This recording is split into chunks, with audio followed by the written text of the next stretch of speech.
আর যাকাত তরক করার শাস্তি সম্পর্কে আল্লাহ রাব্বুল আলামিন কোরআনে বলেন, ওয়াল্লাযীনা ইয়াকনিজুনা আয-যাহাবা ওয়াল ফিদ্দাতা ওয়া লা ইউনফিকুনাহা ফি সাবিলিল্লাহ ফাবাশশিরহুম বিআযাবিন আলীম। অর্থাৎ যারা স্বর্ণ রূপা টাকা পয়সা জমা করে রাখে, সঞ্চয় করে রাখে, সেগুলো আল্লাহর পথে ব্যয় করে না, আল্লাহ রাব্বুল আলামিন বলেন তাদেরকে যন্ত্রণাদায়ক শাস্তির সুসংবাদ দিন। এখানে সুসংবাদ কথাটা ব্যঙ্গ করে বলা হয়েছে, আসলে তো দুঃসংবাদ। এই যন্ত্রণাদায়ক শাস্তি কি? আল্লাহ রাব্বুল আলামিন কোরআনে কারীমের মধ্যে ইরশাদ করেন, ইয়াউমা ইউহম্মা আলাইহা ফি নারি জাহান্নাম ফাতুকওয়া বিহা জিবাহুহুম ওয়া জুনুবুহুম ওয়া যুহুরুহুম হাযা মা কানাজতুম লিআনফুসিকুম ফাযুকু মা কুনতুম তাকনিজুন। আল্লাহ রাব্বুল আলামিন বলেন, ওই সোনা রূপা জাহান্নামের আগুনের মধ্যে দগ্ধ করা হবে, তপ্ত করা হবে, এবং তা দ্বারা তার কপালে, পাজরে এবং পিঠে, শরীরের বিভিন্ন জায়গার মধ্যে সেকা দেওয়া হবে। আর বলা হবে, এটা তো তাই যা তুমি নিজের জন্য সঞ্চয় করে রেখেছিলা, এখন তার সৎ আস্বাদন, এর স্বাদ তুমি চেখে দেখো কত মজা। এই স্বাদ নেওয়ার জন্যই তো তুমি এই সম্পদ সঞ্চয় করে রেখেছিলা। আল্লাহ পাকের দরবারে, সে মহান মনিবের দরবারে লাখো কোটি কোটি অগণিত শুকরিয়া জ্ঞাপন করছি যে মহান রব আল্লাহ জাল্লা শাআনহু আমাদেরকে পবিত্র মাহে রমজানের মাগফিরাতের দশকে আল্লাহ রাব্বুল আলামিন আমাদেরকে পবিত্র জুমার দিন দুনিয়াবি সমস্ত কাজ থেকে আলাদা হয়ে, ফারেক হয়ে আল্লাহ রাব্বুল আলামিন আমাদেরকে তার পবিত্রঘর মসজিদে আসার এবং বসার তৌফিক দান করেছেন, এবং কোরআন এবং হাদিসের আলোচনার আলোকে কিছু মূল্যবান নসিহা আলোচনা শোনা এবং বলার আল্লাহ আমাদের সুযোগ করে দিয়েছেন। এই জন্য সে মহান মনিবের দরবারে দিল থেকে, অন্তরের অন্তঃস্থল থেকে শুকরিয়াতা আদায় করছি। সকলে পড়ছি আলহামদুলিল্লাহ। প্যারে হাজিরিন, আমরা কেউ জানি না আমাদের জীবনে এরকম একটা রমজান মাস আমরা সামনে পাবো কিনা, আমার হায়াতে এরকম একটা রমজান মাস ভাগ্যে আছে কিনা আমরা কেউ জানি না। আমরা কেউ বলতে পারি না। এই জন্য প্যারে হাজিরিন, এই রমজান মাসকে জীবনের শেষ মাস মনে করা। আল্লাহ রাসূল সাল্লাল্লাহু আলাইহি ওয়াসাল্লাম বলেন, তোমরা যখন নামাজ পড়ো, এই নামাজটাকে এমনভাবে পড়ো যেন এই নামাজটা তোমার জীবনের শেষ নামাজ। আমাদের রমজানের রোজাগুলো রাখতে হবে যে মনে হয় এই বৎসরের রোজাটাই হতে পারে আমার জীবনের শেষ রোজা। এই জন্য রোজা থাকা অবস্থায় বারবারই বলি, মিথ্যা, গীবত, চুগলখড়ি, বদনাম, কুতনামি, হিংসা, এই সমস্ত কাজ থেকে আমাদেরকে বিরত থাকতে হবে। আমরা রোজা রাখি কিন্তু মিথ্যা ছাড়তে পারি না, আমরা রোজা রাখি গীবত ছাড়তে পারি না, আমরা রোজা রাখি চুগলখড়ি ছাড়তে পারি না, আমরা রোজা রাখি হিংসা থেকে নিজের আত্মাকে, দেহকে বিরত রাখতে পারি না। কথা ঠিক কি ঠিক না? বলেন, এই আত্মাহীন ইবাদতে কি কাজে আসবে পরকালে? প্যারে হাজির, আমাদের ইবাদতগুলো একমাত্র রবের সন্তুষ্টির জন্য করতে হবে। রব আমাদেরকে যেভাবে বলেছে এই নিয়ম কানুনগুলো আমাদেরকে সেভাবেই করতে হবে, কারণ রবের নিয়মের বাহিরে গেলে আমার আবার ইবাদত কবুল হবে। রব বলেছেন, হাদিসে আসছে, ফজরের নামাজ ফরজ 2 রাকাত, আমি যদি মনে করি 3 রাকাত করে সওয়াব একটু বেশি কামাবো, তাহলে কি হবে? জোহরের নামাজ ফরজ 4 রাকাত, আমি যদি মনে করি 5 রাকাত করে সওয়াব একটু বেশি কামায় নেই, হবে? রব যেটা নির্ধারণ করে দিয়েছে, এই নির্দিষ্ট জায়গার থেকে ইবাদত করার নামই হলো রবের বন্দেগী। সুবহানাল্লাহ। প্যারে হাজির, আল্লাহ রাব্বুল আলামিন মানুষকে সৃষ্টি করেছেন, তাদেরকে কিছু দায়িত্ব দিয়েছেন।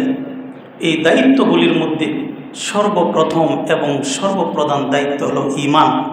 ঈমান আনার পর দায়িত্ব হলো আমল করা। মানুষের জীবনের সব ক্ষেত্রে এবং সর্বপর্যায়ের জন্য আমল রয়েছে, এমনকি চিন্তা চেতনার ক্ষেত্রেও আমল রয়েছে। কোন চিন্তা করা যাবে, কোন চিন্তা করা যাবে না, কি চিন্তা করার অনুমতি আছে, কি চিন্তা করার অনুমতি নেই, এই সম্পর্কেও বিধান রয়েছে। আমলের মধ্যে কিছু আমলের সম্পর্ক মানুষের দেহ এবং অঙ্গ প্রত্যঙ্গের সাথে, যেমন নামাজ রোজার বিধান, উঠা বসা, চলাফেরা, নিয়ম নীতি, আদব কায়দা ইত্যাদি। মানুষের বলা শোনা দেখা সব কিছুর ক্ষেত্রেও নিয়ম নীতি এবং বিধিবিধান রয়েছে। এগুলো দেহের অঙ্গ প্রত্যঙ্গের সাথে সংশ্লিষ্ট বিধিবিধান। আর কিছু আমলের সম্পর্ক রয়েছে মানুষের মাল এবং ধন সম্পদের সাথে, যেমন যাকাত, কুরবানি, সদকায়ে ফিতর ইত্যাদি এই পর্যায়ের বিধান। এভাবে মানুষের জীবনের সকল ক্ষেত্রে আল্লাহ রাব্বুল আলামিন বিধিবিধান এবং নিয়ম নীতি রেখেছেন। মানুষের জীবনের কোনো ক্ষেত্র বিধিবিধানের বাহিরে নেই। জীবনের সব কিছু আল্লাহর দেওয়া বিধিবিধান দ্বারা নিয়ন্ত্রিত। মানুষের জীবন হবে নিয়ন্ত্রিত জীবন, লাগামহীন নয়। মুসলমানদের জীবন লাগামহীন হতে পারে। জীবনের কোনো কিছুকে লাগামহীনভাবে চালানোর অবকাশ নেই, এমনকি লাগামহীনভাবে কোনো কিছু চিন্তা করার অবকাশ নেই। মাল বা ধন সম্পদের সাথে যে সকল বিধিবিধান আল্লাহ রাব্বুল আলামিন রেখেছেন তার মধ্যে সবচেয়ে বড় হলো যাকাত। দেহের সাথে সম্পর্কিত ইবাদতের মধ্যে সবচেয়ে গুরুত্বপূর্ণ ইবাদত হলো নামাজ। আর মালের সাথে সম্পর্কিত ইবাদতের মধ্যে সবচেয়ে বড় হলো যাকাত। এই নামাজ আর যাকাত এতই গুরুত্বপূর্ণ যে এই দুটোকে মুসলমান হওয়ার আলামত হিসাবে গণ্য করা হয়েছে। সুবহানাল্লাহ। রাসূল সাল্লাল্লাহু আলাইহি ওয়াসাল্লামের যুগে সাহাবায়ে কেরামকে জিহাদের জন্য বিভিন্ন জায়গায় পাঠানো হতো। তাদেরকে বলে দেওয়া হতো যে তোমরা যুদ্ধ করতে থাকবে, তোমরা যুদ্ধ করতে থাকবে যতক্ষণ তারা ঈমান না আনবে, নামাজ না পড়বে, যাকাত না দিবে। এর দ্বারা বোঝানো হতো যে কাফেরদের বিরুদ্ধে ততক্ষণ পর্যন্ত যুদ্ধ চলবে যতক্ষণ তারা ঈমান না আনে, নামাজ না পড়ে, যাকাত না দেয়। সুবহানাল্লাহ। এই নামাজ, ঈমান, নামাজের যাকাতের গুরুত্ব কত বেশি। অর্থাৎ এই তিনটি ইবাদত যতক্ষণ পর্যন্ত তারা না করবে ততক্ষণ পর্যন্ত তাদেরকে মুসলমান হিসেবে গণ্য করা হবে না। ততক্ষণ পর্যন্ত তাদেরকে মুসলমান বলা যাবে না।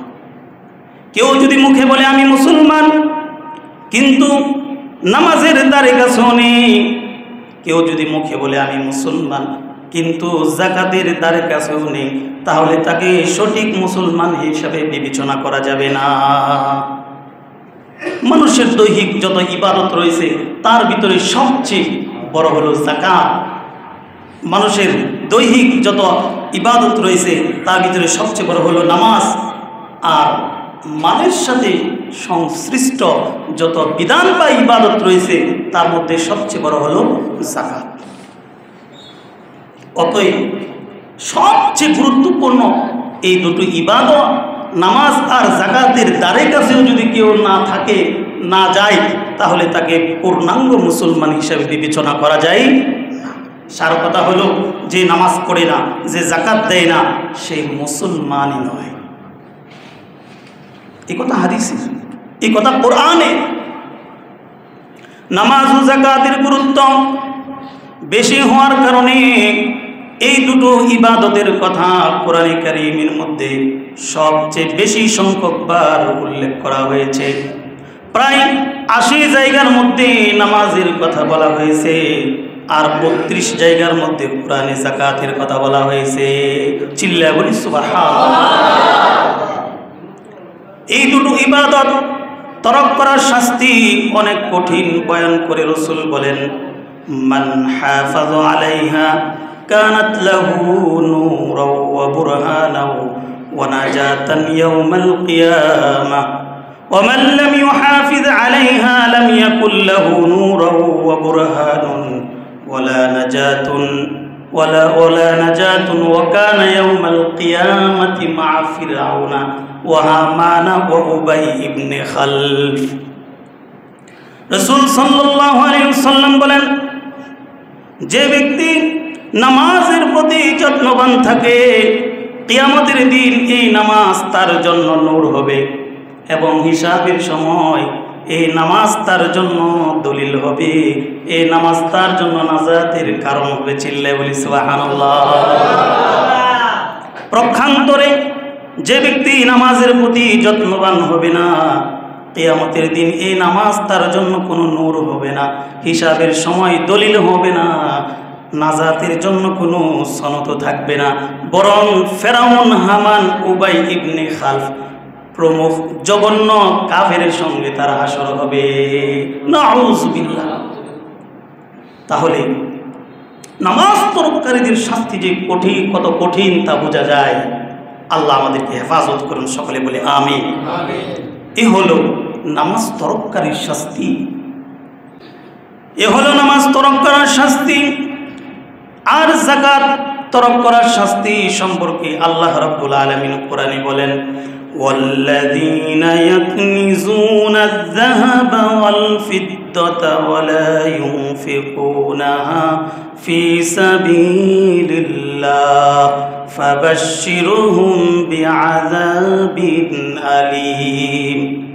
অর্থাৎ যারা স্বর্ণ রূপা টাকা পয়সা জমা করে রাখে, সঞ্চয় করে রাখে, সেগুলো আল্লাহর পথে ব্যয় করে না, আল্লাহ রাব্বুল আলামিন বলেন তাদেরকে যন্ত্রণাদায়ক শাস্তির সুসংবাদ দিন। এখানে সুসংবাদ কথাটা ব্যঙ্গ করে বলা হয়েছে, আসলে তো দুঃসংবাদ। এই যন্ত্রণাদায়ক শাস্তি কি? আল্লাহ রাব্বুল আলামিন কোরআনে কারীমের মধ্যে ইরশাদ করেন, ইয়াউমা ইউহম্মা আলাইহা ফি নারি জাহান্নাম ফাতুকুয়া বিহা জিবাহুহুম ওয়া জুনুবুহুম ওয়া যুহুরুহুম হাযা মা কানাজতুম লিআনফুসিকুম ফাযুকু মা কুনতুম তাকনিজুন। আল্লাহ রাব্বুল আলামিন বলেন, ওই সোনা রূপা জাহান্নামের আগুনের মধ্যে দগ্ধ করা হবে, তপ্ত করা হবে এবং তা দ্বারা তার কপালে, পাজরে এবং পিঠে, শরীরের বিভিন্ন জায়গার মধ্যে সেকা দেওয়া হবে। আর বলা হবে, এটা তো তাই যা তুমি নিজের জন্য সঞ্চয় করে রেখেছিলা, এখন তার সৎ আস্বাদন, এর স্বাদ তুমি চেখে দেখো কত মজা। এই স্বাদ নেওয়ার জন্যই তো তুমি এই সম্পদ সঞ্চয় করে রেখেছিলা। নাউযুবিল্লাহ। কিয়ামতের দিন আল্লাহ রাব্বুল আলামিন তাদেরকে যখন ঘোষণা করা হবে, জাহান্নামী যখন তাকে ঘোষণা করা হবে, তখন তাদেরকে বিভিন্নভাবে এই সোনা রূপা জাহান্নামের আগুন দ্বারা এটাকে দগ্ধ করা হবে, প্রজ্বলিত করা হবে, জ্বালানো হবে। তার দ্বারা তাদের পিঠে, কপালে, পাজরে, শরীরের বিভিন্ন জায়গায় সেক দেওয়া হবে। আল্লাহ আমাদেরকে এই জাহান্নামের এই আগুনের সেকা থেকে আমাদের হেফাজত করুন, সকলে বলি আমিন। হাদিসে এসেছে, যারা যাকাত আদায় করে, এই আয়াত তাদের জন্য প্রযোজ্য নয়। যারা যাকাত, সম্পদের যাকাত আদায় করে, তারা এই শাস্তির আওতায় পড়বে না। তবে যারা যাকাত আদায় করে না, তাদেরকে এই শাস্তি দেওয়া হবে। কাজে আমি সম্পদ সঞ্চয় করলাম, যাকাত দিলাম না, শুধু জমাই করে রেখে গেলাম। কিসের জন্য জমা করে রাখলাম? শাস্তি ভোগ করার জন্যই রাখলাম।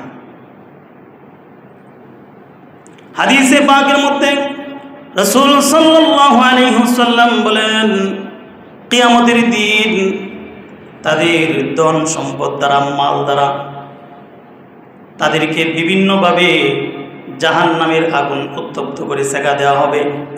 আরেক হাদিসের মধ্যে এসেছে, রাসূল সাল্লাল্লাহু আলাইহি ওয়াসাল্লাম বলেন, তাদের মাল ধন সম্পদগুলো কিয়ামতের দিন বিষাক্ত সাপের রূপ নিয়ে তাদের গলার মধ্যে পেঁচে থাকবে এবং তাদেরকে দুই গালের মধ্যে দংশন করতে থাকবে, সবল দিতে থাকবে আর বলতে থাকবে, আমি তোমার মাল, আমি তোমার সম্পদ, যেগুলো তুমি নিজের জন্য সঞ্চয় করে রেখেছিলা। আজকে এই সম্পদ মানুষ জমা করে রাখে, সঞ্চয় করে রাখে, মনে করে এই সম্পদ তাকে বাঁচায় দেবে। আমরা সম্পদ সঞ্চয় করে রাখলাম সন্তানের জন্য, আমরা সম্পদ সঞ্চয় করে রাখলাম, কিন্তু এই সম্পদ, এই মাল সন্তানের উপকারে আসবে কিনা আমি জানি না, একমাত্র আল্লাহ পাকই জানে। কথা ঠিক কি ঠিক না? আমি যেটা জানি, যদি আমি সম্পদের যাকাত না দেই তাহলে আমার কবরে আযাব হবে, আমি যদি মালের যাকাত না দেই আমার কবরে আযাব হবে, এটা আমি জানি। এটা হাদিসের কথা, আল্লাহ বলেছেন। আমি সন্তানের জন্য সম্পদ জমা করে রেখে গেলাম, এই সম্পদ সন্তানের উপকারে আসবে কিনা তা নিশ্চিত নয়, কিন্তু সম্পদ যদি আমি সম্পদের যাকাত, মালের যাকাত যদি না দেই তাহলে আমার কবরে যে আযাব হবে, আমার যে পরকালে আযাব হবে, এটা 100% নিশ্চিত। কাজী যারা সম্পদকে গুনে গুনে জমা করে রেখে যায় সন্তানের জন্য,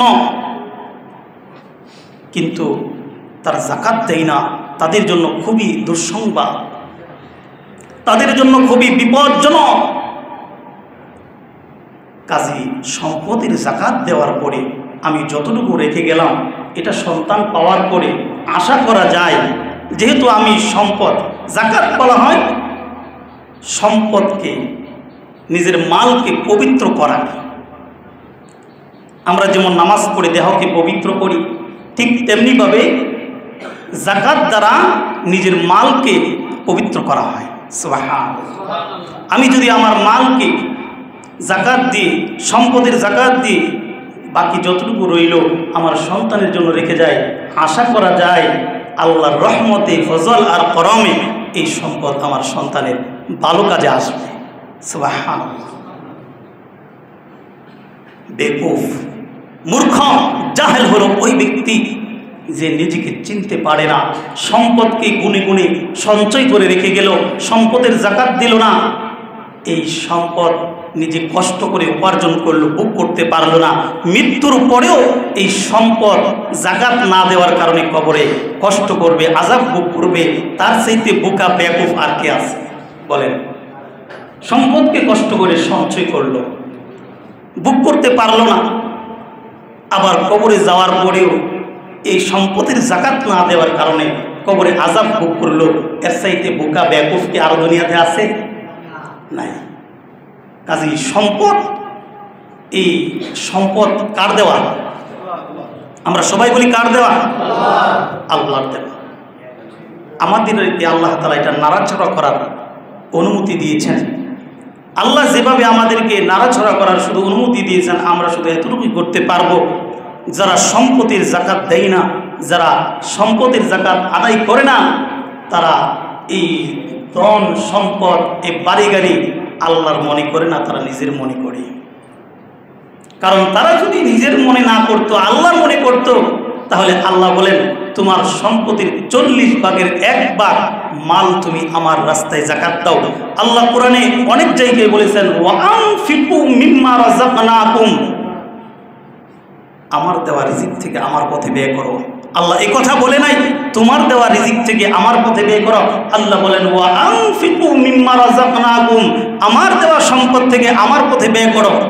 কাজী আমার সম্পদ তুমি আমার পথে ব্যয় করবা, এতে করে এত কার্পণ্য কেন, এত দ্বিধাদ্বন্দ্ব কেন? এই মাল তো আমি তোমাকে দিয়েছি, আমি শুধু তোমাকে পরীক্ষা করার জন্য দিয়েছি, তুমি আমার এই মালকে সঠিক রাস্তায় ব্যয় করতেছি কিনা।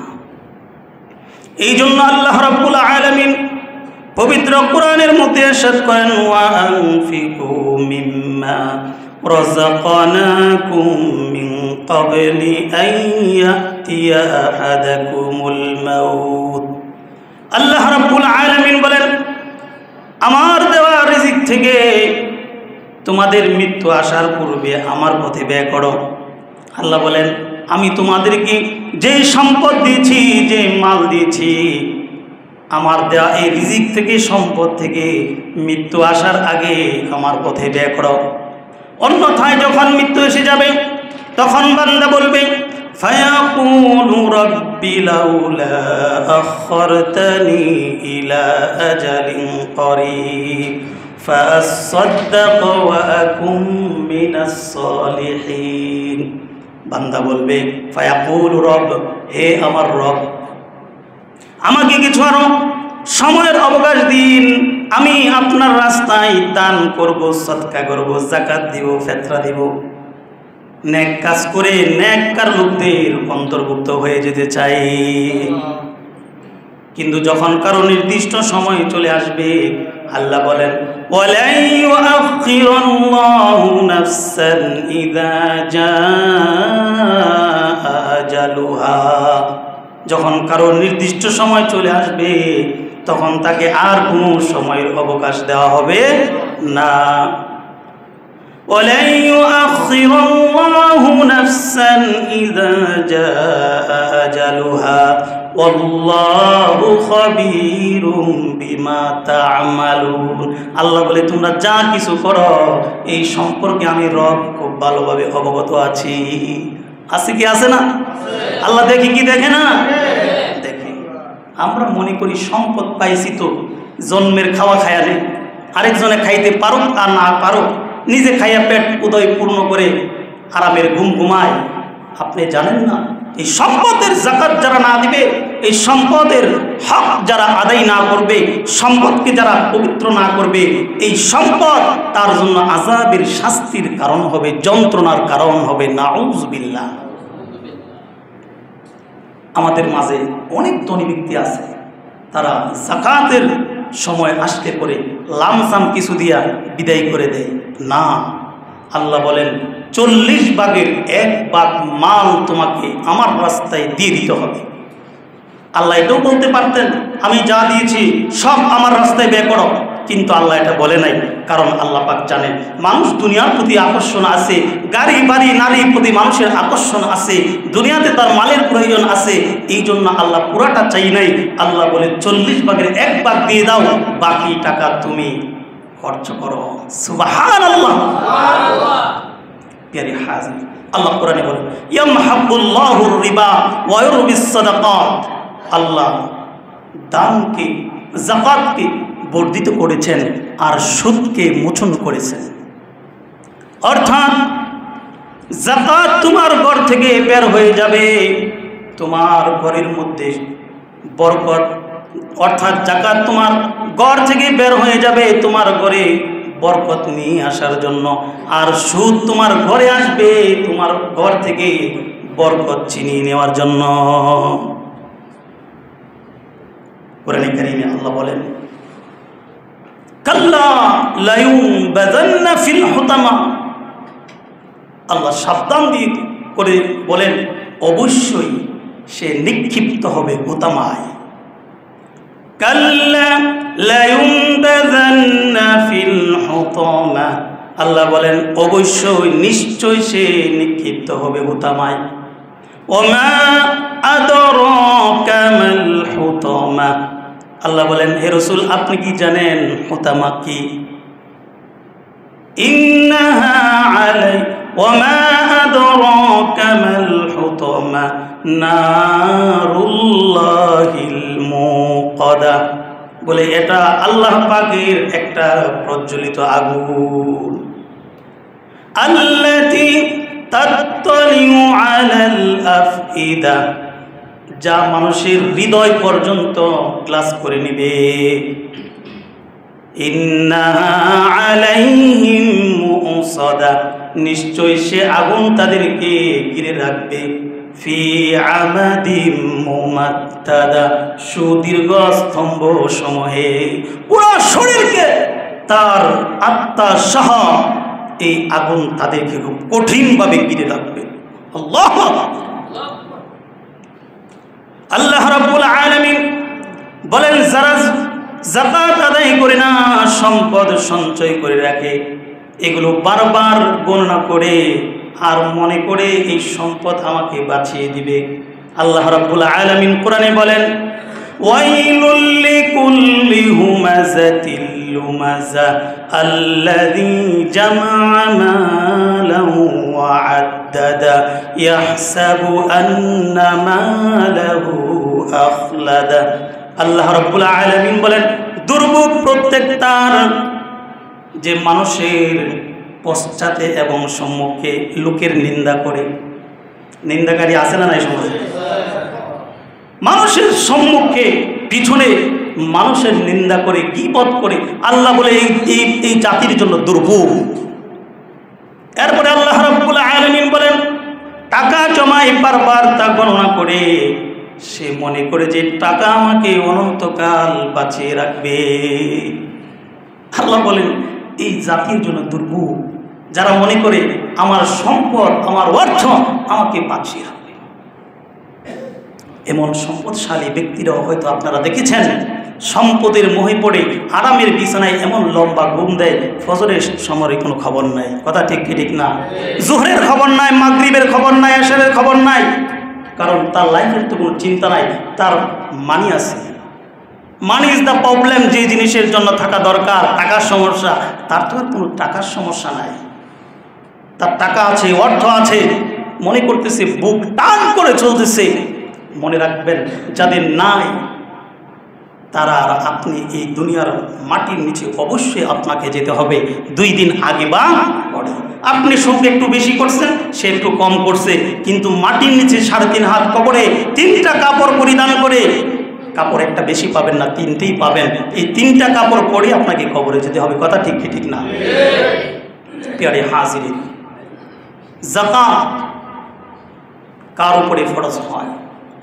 যাকাত ফরজ হয় যে ব্যক্তি সাহেবে নেসাবের মালিক হয়। সাহেবে নেসাব বলা হয় যে ব্যক্তি কাছে 7.5 তোলা ভরি স্বর্ণ, 52.5 ভরি রূপা, তার কাছে বছর শেষে এই পরিমাণ স্বর্ণ, রূপা, টাকা পয়সা, ব্যবসায়িক মালামাল মজুদ থাকে, এটাকে সাহেবে নেসাব বলা হয়। বুঝতে পারছেন? সাহেবে নেসাব কাকে বলা হয়?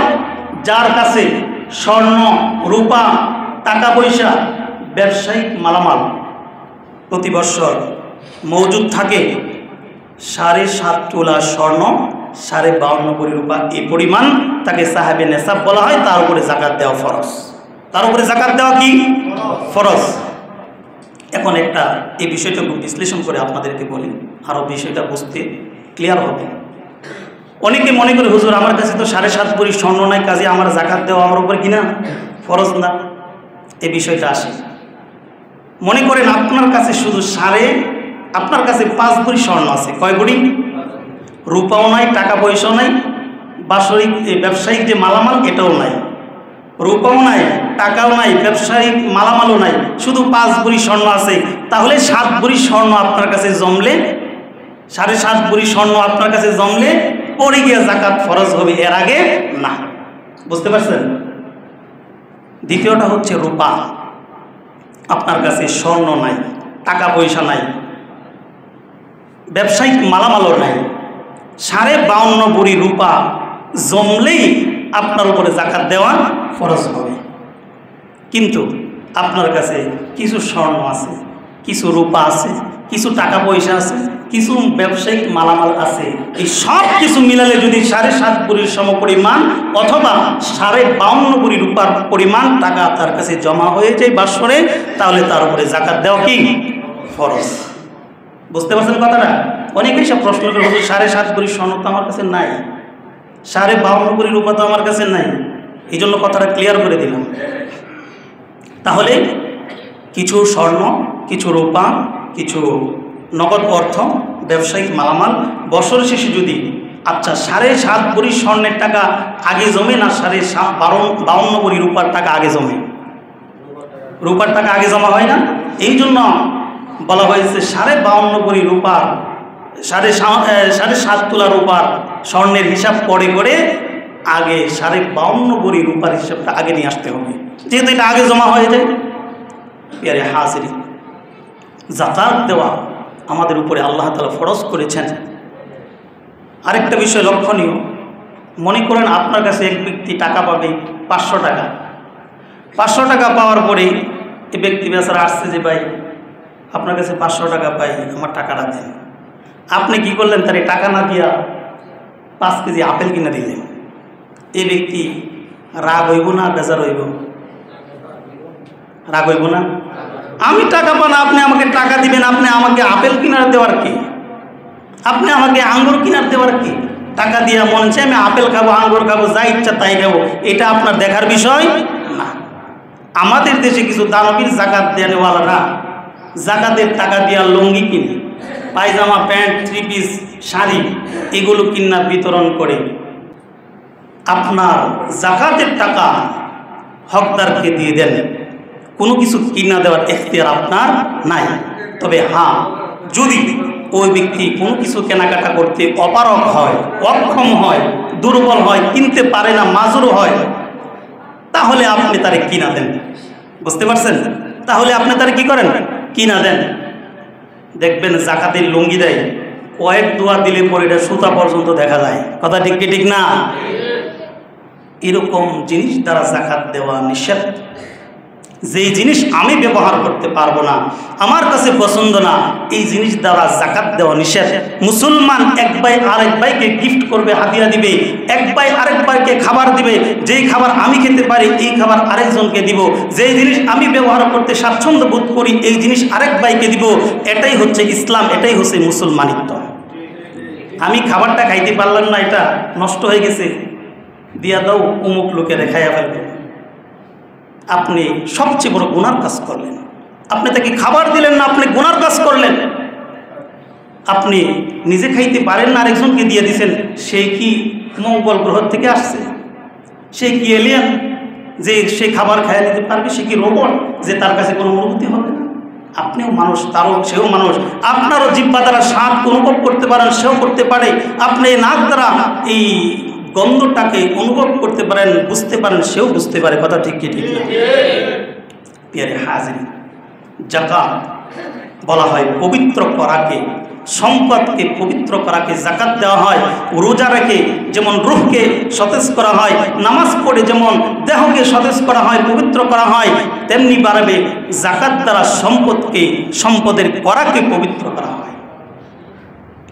একটি গাছ যদি হু হু করে তাড়াতাড়ি বেড়ে ওঠে, উদ্ভিদ বিজ্ঞানীরা বলেন গাছকে ছেড়ে দেন, ছাঁটাই করা গাছ ধীরে স্থিরভাবে, শক্তভাবে, মজবুত ভিত্তির হবে, দাঁড়াতে পারে।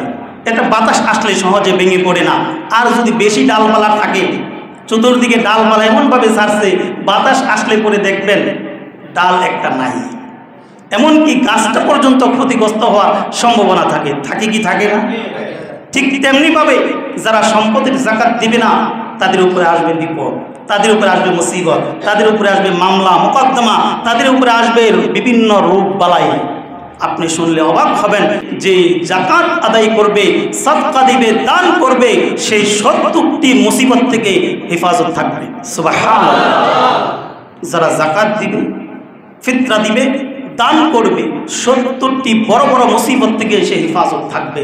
এই জন্য আপনি সবসময় কিছু দেওয়ার চেষ্টা করেন। একজন মিসকিন আসছে আপনার কাছে যে ভাই কিছু খেতে পারি না, আপনি তাকে কিছু দেন, 5 টাকা দেন, 10 টাকা দেন, 20 টাকা দেন, দিতে থাকেন। এটা যে কত বড় নেকের কাজ বলে জাকাতের ক্ষেত্রে 10 টাকাও যদি কেউ দিল, সেও এই 70টা মুসিবত থেকে হেফাজত থাকবে। সুবহানাল্লাহ। ইন্ডিয়ার বোম্বাই শহরে এক হিন্দু মারোয়ারি, উনি ব্যবসা করতেন, সম্পদের জাকাত দিতেন প্রতি বছরই। এক মুসলিম বন্ধু তাকে জিজ্ঞেস করলো, আচ্ছা তুমি তো হিন্দু মানুষ, তুমি কেন সম্পদের জাকাত দাও, একটু বলো তো। বলে এই ঘটনা, এই রহস্য আমি কারো কাছে খুলতে চাই না, আর তুমি যেহেতু আমার খুব নিকট বন্ধু, তোমার কাছে না বলেও পারছি না, শোনো। আমি হিন্দু লোক বটে, কিন্তু যেদিন থেকে আমি জাকাত দেওয়া আরম্ভ করেছি সেদিন থেকে আমার কোনো জাহাজ টুবির ঘটনা ঘটে নাই। আমি যেদিন থেকে জাকাত দেওয়া আরম্ভ করেছি সেদিন আমার ব্যবসায় কোনোদিন লোকসান হয় নাই। আমি যেদিন থেকে জাকাত দেওয়া আরম্ভ করেছি সেদিন থেকে আমার গোদামের মধ্যে আগুন লাগে নাই। যেদিন থেকে আমি জাকাত দেওয়া আরম্ভ করেছি আমার কোনো কর্মচারী আমার প্রতি অসন্তুষ্ট হয় নাই। যেদিন থেকে আমি জাকাত দেওয়া আরম্ভ করেছি আমার ব্যবসার মধ্যে শুধু বরকত আর বরকত, লাভ আর লাভ, সফলতা আর সফলতা আমি দেখতে পাচ্ছি। একজন হিন্দু লোক যদি জাকাত দিয়ে সেই সফলতা অর্জন করতে পারে, তাহলে আপনি আমি মুসলমান শুধু জাকাত দিয়ে দুনিয়াতে না আখিরাতেও এই সফলতা আমরা ধরতে পারবো। পারবো কি পারবো না? জাকাত দিতে রাজি আছেন ইনশাআল্লাহ? প্রিয় হাজিরিন, আমরা জাকাত দেব। জাকাত কাদেরকে জাকাত দেব? যারা অসহায়, দুস্থ, গরিব, মিসকিন, তাদের সন্তানদের ভরণ পোষণ দেওয়ার মতো ক্ষমতা তাদের নাই, তারা অক্ষম, তাদেরকে আমরা জাকাত দিব।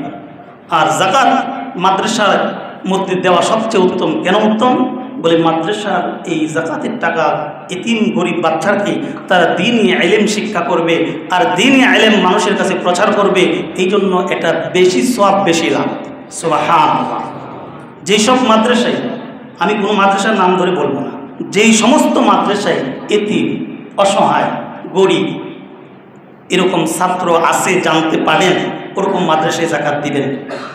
আর নিকটস্থ আত্মীয় স্বজন যারা আছে, যেমন ভাই, বোন, বাতিজা, বাতিজি, ভগ্নিপতি, বাগিনা, শালক, শ্বশুর, শাশুড়ি, এরকম লোককেও জাকাত দেওয়া যায়। কাদেরকে জাকাত দেওয়া যায় না? স্বামী তার স্ত্রীকে জাকাত দিতে পারবে না, বাবা তার ছেলেকে জাকাত দিতে পারবে না, এরকম উপরের সিঁড়িকে জাকাত দেওয়া যায় না। আর আমাদের মনে রাখতে হবে, জাকাতের টাকা তাকে দেওয়া যাবে না, এত পরিমাণ দেওয়া যাবে না যতটুকু দিলে সেই নিসাবের মালিক হয়ে যায়। একজন ব্যক্তিকে এত টাকা দেওয়া যাবে না যে 52.5 কোটি রূপার টাকার মালিক হয়ে যায়। এত টাকা দিলে, এত টাকা দেওয়া তাকে কি যাবে না। জাকাতের অনেকগুলো মাসআলা আছে, জাকাতের অনেক দিক নির্দেশনা আছে। এগুলো আপনারা যারা জাকাত দিবেন, বিশেষ করে এটা রমজান মাস, জাকাত হিসেব হয় চন্দ্র মাস হিসাবে। যেহেতু রমজান মাস, এই মাসে জাকাত দিলে বেশি সওয়াব। যাদের উপরে জাকাত ফরজ হয়েছে চন্দ্র মাস হিসাবে আপনি জাকাত দিবেন।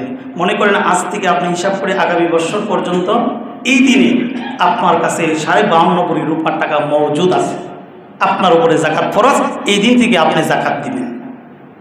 মনে রাখবেন, জাকাত আজ দিব না, কাল দিব না, পরশু দিব, দিতে দিতে করে যদি আপনি মারা যান, তাহলে জাকাত আদায় না করার কারণে আপনার আমল নামায় জাকাতের জিম্মাদারি থেকে যাবে। এই জন্য আপনাকে আযাব ভোগ করতে হবে। এই বিষয়ে অবশ্যই আমাদেরকে সাবধান থাকতে হবে। আমাদের দেশে তো গরিব অসহায় মানুষ দেখলে মানুষ ঘৃণা করে, এলা করে, তাদেরকে সম্মান দেয় না। হ্যাঁ, গরিব মানুষ নাক ছিটকায়, কথা ঠিক কি ঠিক না? গরিব মানুষ দেখলে নাক ছিটকায়। এদেশের কিছু ধনী ব্যক্তিরা আছে, আল্লাহ কোরআনে বলেন, ফাইযা কুদিয়াতিস সালাতু ফান্তাশিরু ফিল আরদি ওয়াবতাগু মিন ফাদলিল্লাহ। আল্লাহ বলেন, নামাজ থেকে ফারেক হওয়ার পর তোমরা আমার অনুগ্রহ সন্ধানে বেরিয়ে পড়ো। আল্লাহ আয়াতে এই কথা বলে নাই যে সম্পদ সন্ধানে বেরিয়ে পড়ো, আল্লাহ বলেন অনুগ্রহ সন্ধানে বেরিয়ে পড়ো। অর্থাৎ এই সম্পদ হলো আল্লাহর অনুগ্রহ। এই সম্পদ কার অনুগ্রহ? আল্লাহর অনুগ্রহ। এই সম্পদ আমার শক্তির বলে আমি অর্জন করি নাই, আমার মেধা বলে আমি অর্জন করি নাই, আমার জ্ঞান বলে আমি অর্জন করি নাই। যদি শক্তি বলে অর্জন করা যেত, তাহলে এই দেশে যে কুস্তি লড়ে তারা বেশি সম্পদের মালিক থাকতো। বড় বড় ডিগ্রিধারীরা, বড় বড় জ্ঞানী ব্যক্তিরা বেশি সম্পদের মালিক থাকতো। কিন্তু বাস্তবে দেখা যায় বকলম নিজের নাম পর্যন্ত সই করতে পারে না, তারাও লক্ষ কোটি কোটি টাকার মালিক। কথা ঠিক কি ঠিক না? বোঝা গেল জাকাত সম্পদ মেধা বলে অর্জন হয় নাই, সম্পদ বুদ্ধি বলে অর্জন হয় নাই, সম্পদ শক্তি বলে অর্জন হয় নাই। এই সম্পদ হলো আল্লাহর অনুগ্রহ। আল্লাহ আমার প্রতি অনুগ্রহ করেছেন, আমি আরেক মুসলমানের প্রতি অনুগ্রহ করব। এটাই মুসলমানিত্ব, এটার নামই হলো ইসলাম। বুঝতে পারছেন? কাজে কোনো গরিবকে তুচ্ছ-তাচ্ছিল্য করা যাবে না। আসছে আপনার বাড়িতে, দেখবেন গুস্তের সময়, গুস্ত মনে হয় যে একলাই খায় দেবে, এরকম কিছু ব্যাপক মুসলমান আছে, গরিব গেলাই একটু ফরাইছে, এরকম লোক আছে না নাই? হেই কাইট টি শার্ট সিনেমিয়া আয়া পড়ছে, এরকম বলবেন না। আপনি তাকে বিনয়ের সাথে বলেন যে একটু পরে আসেন। এটা বললে আপনি দমক দিয়ে আর যে কথা বলতে পারবেন, নরম সুরে বললে তো কথা একটা বেশি হয়ে গেল না, বরঞ্চ কথা একটা কম হয়ে গেল। কথা ঠিক কি ঠিক না? একটু পরে আসেন, অথবা আপনি একটু দিয়ে দিলেন, কিন্তু তাকে দমক দিয়া তাড়ায় দিলেন, 5টা কথা আরও বাড়াইয়া, এতে করে সে কষ্ট পাইল, এতে করে আপনার আমলনামায় গুনাহ, কবিরা গুনাহ লেখা হলো। নাউযুবিল্লাহ। মুসলমানিত্ব শুধু মনে করি মসজিদে আসছি, ঠুকর করে সেজদা দিচ্ছি, নামাজ পড়তেছি, হজ করতেছি, রোজা রাখতেছি, আমি মুসলমান, জান্নাতে চলে যাব। নো, নেভার, কোনোভাবেই সম্ভব না। আল্লাহর প্রত্যেকটা সৃষ্টির সাথে সুন্দর আচরণ, ভদ্র ব্যবহার করতে হবে। কোনো মিসকিনকে তাড়ায় দেওয়া যাবে না, দমক দেওয়া যাবে না। মনে হয় যে কত মিসকিন খায়া ফেলতেছে।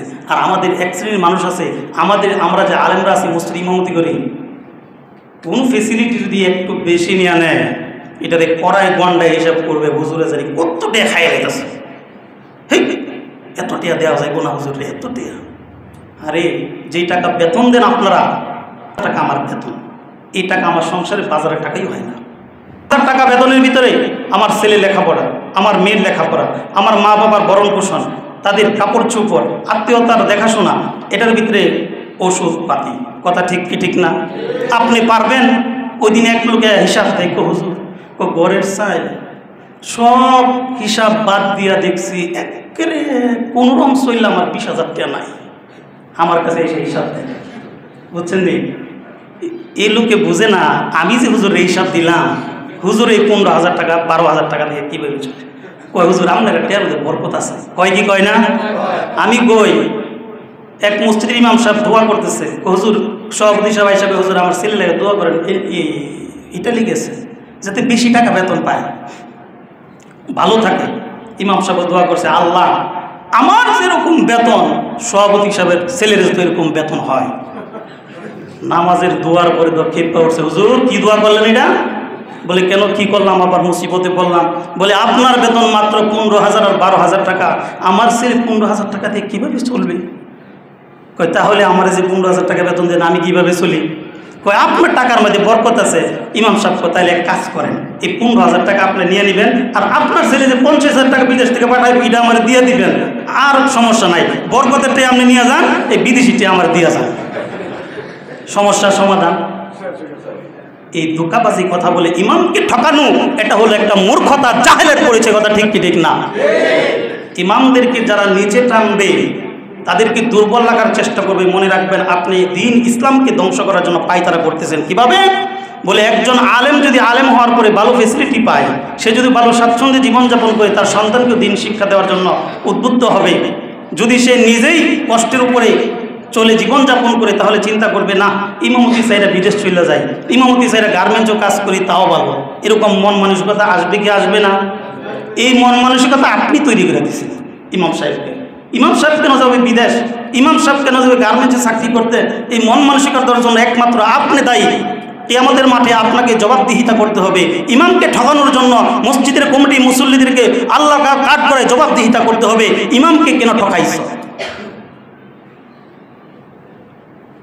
আল্লাহ আমাদের বুঝার তৌফিক দান করেন। সকলে বলি আমিন।